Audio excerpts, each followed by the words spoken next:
Back to my channel guys, Poonam Vineet Tiwari. I hope कि आप लोग सभी बहुत अच्छे होंगे। मैं भी बहुत अच्छी हूँ। और अभी मैं बना रही हूँ पूजा का सामान, क्योंकि आज है महालक्ष्मी। तो आप सभी को महालक्ष्मी व्रत की हार्दिक शुभकामनाएं। जो लोग रहते हैं उनके लिए भी, और जो नहीं करते उनके लिए भी महालक्ष्मी की कृपा सदा ही हम सब पर बनी रहे। और हमारे घर का हमेशा ही माँ लक्ष्मी पूरा जो संपत्ति से रिलेटेड और जितना भी अन्य धन भंडार सदा ही हमारे घर का महालक्ष्मी जी भरी रहे। तो अब माँ लक्ष्मी जी की कृपा हम सब पर बनी रहे।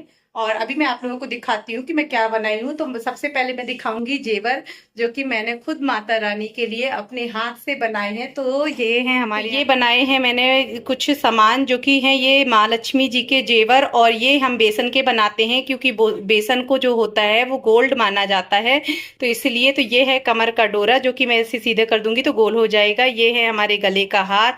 ये है मांग टीका। मांग टीका के 2 सेट बनाई हूँ, क्योंकि जैसे हमें जरूरत होती है कि 1 से 2 चीज हो। यहाँ पर 6 कंगन इस टाइप के बनाई हूँ, 6 कंगन इस टाइप के इस डिजाइन के बनाई हूँ। ये है हमारी फिंगर रिंग। ये है हमारे पैर के पहनने के बिछुआ।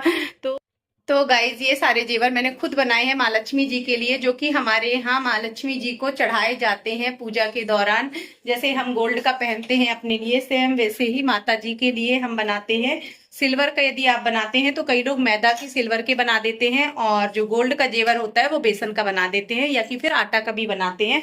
और आज के दिन जो हमारे यहाँ चढ़ते हैं वो होता है सुरहा, जो कि मैन माना जाता है। 40 बनाते हैं। तो मैं आपको दिखाती हूँ कि वो कैसे बनते हैं। 40 सुरहा जो कि पूजा में चढ़ाए जाते हैं। तो गाइज, आज के दिन जितना ज्यादा आप बना सको उतना ज्यादा बनाना चाहिए, और मेरे से भी जितना होगा मैं उतना बनाऊंगी। तो जैसा कि आपने देखा, ये है हमारे जेवर। और उसके बाद बेसन का भी मैं बनाऊंगी। प्रसाद के लिए मैंने वो सुरहा बना के रखे हैं। और ये है मीठी वाली खुरमी, ये है नमकीन वाली खुरमी। और ये जो बेसन का बनाऊंगी ये भी नमक का बनाऊंगी। खीर बना ली है मैंने, अभी पूरी सब्जी बनाना बाकी है।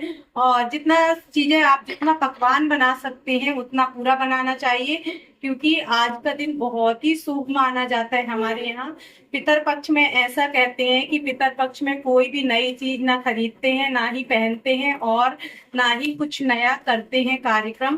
पर आज का दिन इतना शुभ माना जाता है कि आपको यदि कोई भी नई चीज खरीदनी है, या कि फिर आपको कोई भी नई चीज पहननी है, या कि फिर कुछ भी नया काम करना है, काम स्टार्ट करना है नया, तो वो सब आज दिन इतना शुभ माना जाता है। महालक्ष्मी का दिन जो होता है वो इतना शुभ माना जाता है हमारे हिंदू धर्म में, कि जैसे हम लोग पितर के 15 दिन बहुत माने जाते हैं। मतलब ऐसा रहता है कि हम पितरों के लिए सब जो जितना ज्यादा बनता है, हमारे जो पूर्वज होते हैं उनके लिए डेली खाना निकाला जाता है, उनको डेली पानी दिया जाता है जब तक उनको गया नहीं पहुंचाया जाता।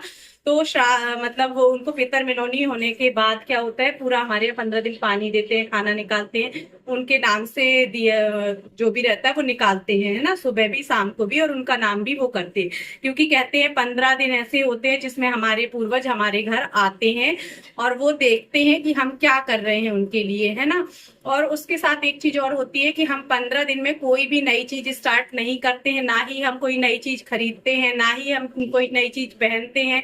इनफैक्ट हमारे यहाँ तो ऐसा होता है कि जो जेंट्स होते हैं ना, वो सेविंग तक नहीं कराते, बाल तक नहीं बनवाते, कुछ भी नहीं कराते नई चीज। पर आज का दिन ऐसा माना जाता है माँ लक्ष्मी जी का दिन, कि इस दिन आप सारे नए काम स्टार्ट कर सकते हो, कुछ भी नया खरीद सकते हो, कुछ भी नया पहन सकते हो। और कपड़े से लेके, प्रॉपर्टी से लेके, सोना से लेके सब कुछ आज के दिन खरीदना बहुत ही शुभ माना जाता है। और ये भी होता है कि ये मान लीजिए आप दीपावली की जो लक्ष्मी की पूजा होती है वो सबसे बड़ी लक्ष्मी जी की पूजा कहलाती है, और उसके बाद जो कहलाती है वो ये लक्ष्मी जी की पूजा कहलाती है।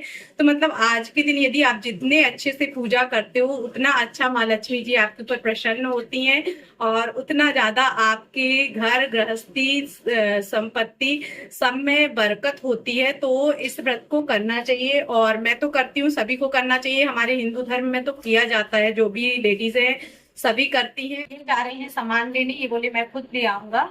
हाथी वगैरह जो भी लगता है इसमें वो सब ले आएंगे। और यहाँ पर मैं बनाती भी जा रही हूँ, और जो बचा हुआ बेसन का सामान है, जो चीजें हैं वो मैं बना, तो यहाँ पर मैं सेकती भी जा रही हूँ और बनाती भी जा रही हूँ साइड में, ताकि एक साथ काम जल्दी हो जाएगा।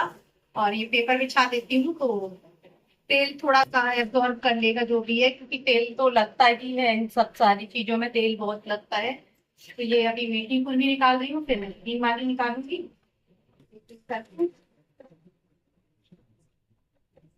और बताएं आप लोग तो किस किस के यहाँ ये पूजा होती है, प्लीज मुझे कमेंट कर कर जरूर बताइएगा। और ये ब्लॉग में बने रहिएगा, पूरा ब्लॉग देखिएगा कि मैं कैसे कैसे पूजा करती हूँ, कैसे पूजा की तैयारी करती हूँ। तो ये है मीठी वाली खिचड़ी, क्योंकि नॉर्मल आटे की ही बनाई हूँ मैं, और बाकी मैदे की भी बनाई हूँ थोड़ी सी सलोनी, और सेव बनाई हूँ। सेव मतलब इसके ये बेसन के सेव बनाऊंगी। तो ये सारी चीजें धीरे धीरे करके मैं बनाती रहती हूँ, क्योंकि कुछ भी बीच बीच में उठ जाता है तो उसको भी देखना पड़ता है। तो ऐसा रहता है ना कि नहीं, कुछ जिस टाइम पे सोया रहता है तभी मैं बनाती हूँ। और अभी सेकती भी जाऊंगी, क्योंकि इसको मध्य आंच में सेकते हैं। तो साथ साथ सेकती हूँ और साथ साथ बनाती भी जा रही हूँ। तो और ये खाने में बहुत अच्छे लगते हैं, बेसन के तो बहुत ही बढ़िया लगते हैं। ऐसे बेसन को ऐसे मोड़ के और ऐसे बना बना के डाल देंगे, या कि फिर लंबा लंबा किसी भी शेप में करके, और फिर सुबह चाय के साथ खा लो, कुछ के साथ भी खा लो, बेसन की पपड़ी बना लो तो बहुत अच्छा लगता है। ऐसा तो ये सब बना के और रख दे रही हूँ। फिर करूंगी पूजा की तैयारी। अभी तो 6 बज गया है और पूजा की तैयारी भी करना है मुझे अभी। तो बने रहिए ब्लॉग में, कंटिन्यू देखते रहिए आप कि मैं कैसे कैसे तैयारी करती हूँ। और अकेले थोड़ा सा हो जाता है, मम्मी रहती है तो फिर ऐसा रहता है कि एक से दो जन रहता है तो एक जन बनाता है। मतलब दोनों मिलकर बना भी लेते हैं, दोनों मिलकर पूजा की तैयारी भी कर लेते हैं, तो इतना बर्डन नहीं पड़ता है। ये बात है। बट कोई बात नहीं, क्योंकि दोनों ही करते हैं पूजा, ऐसा रहता है। पर अभी मम्मी नहीं है ना तो बहुत दिक्कत जा रही है, अकेले में थोड़ा सा वो हो जाता है। बट कोई बात नहीं, अभी मम्मी वहां पर तैयारी कर रही होंगी, मैं यहाँ पर कर रही हूँ, तो ऐसा है दोनों को ही पड़ रहा होगा बर्डन। पर कोई बात नहीं गाइस। और बताएं, तो चलिए मैं मिलती हूँ थोड़ी देर आप बाद आपसे, है ना। तो गाइज यहाँ पर मैं हो गई हूँ रेडी, और मैं आपको अपनी साड़ी का लुक दिखाती हूँ तो आप समझ जाएंगे। ये रेड कलर की साड़ी पहनी है मैंने, और ये चूड़ियाँ पहनी है, क्योंकि मतलब पूजा पाठ में मुझे रेड कलर बहुत अच्छा लगता है, तो ये मैचिंग का। और बाकी सिंपल ही तैयार हुई हूँ, कुछ भी ऐसा तैयार नहीं हुई। जो गले का मैं पहने रहती हूँ बस वही पहनी हूँ, मंगलसूत्र, क्योंकि पूजा पाठ में काली पोत होना जरूरी होता है, ऐसा माना जाता है। तो बस यही है मेरा लुक। आप लोग बताइएगा कैसी लग रही हूँ मैं। तो यहाँ पर पूजा की पूरी तैयारी हो चुकी है, और अब बस मैं जा रही हूँ पूजा करने के लिए। काफ़ी लेट हो गई थी, क्योंकि अकेले सारी चीज़ें मैनेज करना काफ़ी मुश्किल होता है, ये बात बहुत सही है। तो अब हम स्टार्ट करते हैं पूजा। तब महर्षि जी ने कहा कि यह व्रत भाद्र शुक्ल पक्ष की अष्टमी के दिन सुबह व्रत का मन में संकल्प कर किसी जलाशय में जाकर स्नान कर स्वच्छ कपड़े पहने साजी दूर्वा से माँ लक्ष्मी जी को जल तर्पण कर देकर प्रणाम करिए। इसी प्रकार 16 दिन का 16 गांठ एक गांडा तैयार कर अश्विन मास की कृष्ण पक्ष की अष्टमी को व्रत रह के मंडप बनाकर चंदवाद तानकर उसके नीचे माटी के हाथी पर महालक्ष्मी की मूर्ति लोगों की राजलक्ष्मी सदा स्थिर रहेगी, ऐसा विधान। तो गाइज़ जो इसकी स्टोरी है वो बहुत ही ज़्यादा इंटरेस्टिंग स्टोरी है, इसलिए मैंने बहुत छोटी सी स्टोरी बताई है, पर इसमें जो कहानी लिखी हुई है वो बहुत ही ज़्यादा मतलब इतना अच्छा है कि जब आप पढ़ते हो ना तो खुद ही उन चीज़ों को फील करते हो कि कैसे गांधारी जी ने कुंती को नहीं बुलाया था महालक्ष्मी की पूजन में, या कि फिर गजलक्ष्मी भी इसको बोलते हैं, तो उन्हें कितना बुरा लगा था। और इसके लिए अर्जुन ने अपनी माँ के लिए बाणों की सैया के जरिए कैसे इंद्रलोक से ऐरावत हाथी को बुलवाया था, और फिर कैसे पूजा हुई थी। तो ये सारी जो है ये इस कथा में लिखा हुआ है, और इसीलिए इसका आज कितना ज़्यादा महत्व है। तो ये तो मेरे मतलब हस्बैंड ने ही रिकॉर्ड किया, क्योंकि मैंने बता चुका है मैं पूजा के दौरान नहीं रिकॉर्ड कर पाती। ऑब्वियस सी बात है कि हम पूजा करेंगे कि रिकॉर्डिंग करेंगे, ये चीज़ होती है। पर बहुत इंटरेस्टिंग स्टोरी है, मुझे बहुत अच्छी लगी। आप बताएं। तब माता कुंती ने कहा, बेटा जाति अपमान से बढ़कर कोई दुख नहीं होता है। आज नगर में श्री महालक्ष्मी व्रत उत्साह में रानी गांधारी ने सारे नगर की सहल में ही हो सकता है, आप अपने घर में नहीं कर सकती। तब कुंती ने कहा, बेटा कर सकती हूँ, पर वह साज सामान इतनी जल्दी तैयार नहीं हो सकता है, क्योंकि गांधारी के शौक और उसके उत्साह की तैयारी आज दिन भर से हो रही है। तब पार्थ ने कहा, माता आप पूजन की तैयारी कर नगर में बुलावा फिरवाएं। मैं ऐसा हाथी पूजन को बुला रहा हूँ जो आज तक हस्तिनापुर ने नहीं देखा होगा, ना पूजन किया है। मैं आज ही इंद्रलोक से इंद्र का हाथी ऐरावत जो पूजनीय है उसे बुलाकर तुम्हारी पूजा में उपस्थित करा दूंगा।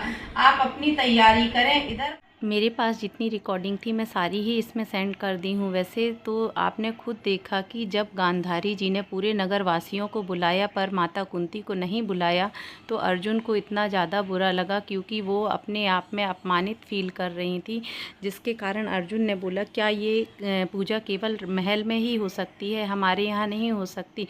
तब उन्होंने बोला हो सकती है, लेकिन उनके 100 पुत्र हैं जो कि मैनेज कर सकते हैं और हम कैसे करेंगे। मतलब तो ये पूरी कहानी बहुत इंटरेस्टिंग है और आप प्लीज़ जो नहीं रहते पूजा ज़रूर ने इसकी बहुत अच्छी पूजा है इसकी, और बहुत अच्छा लगता है, मन लगता है इसकी कहानी सुनने में।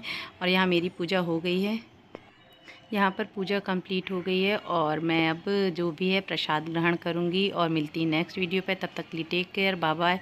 Thank you so much video को वॉच करने के लिए।